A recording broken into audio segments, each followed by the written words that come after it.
Jalan Kabupaten menuju Sekolah Menengah Atas Negeri 01 Kecamatan Sindang Danau, Oku Selatan rusak parah. Para siswa yang melintas menggunakan kendaraan kerap terjebak sehingga banyak siswa yang memilih untuk berjalan kaki. Badan jalan yang dibangun dengan cor beton kini sudah mengelupas dan berlubang.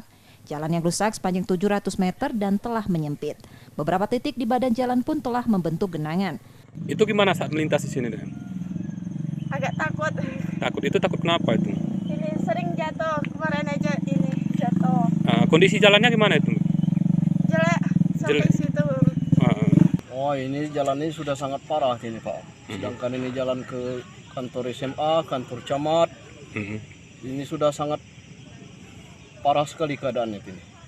Ya, harapan kami jalan ini segera diperbaiki sebagus mungkin supaya akses ke SMA dan ke kantor camat ini lancar, tidak ada halangan.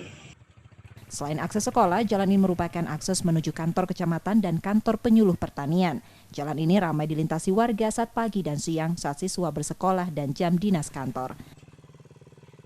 Setia Budi, Kompas TV, Oku Selatan, Sumatera Selatan.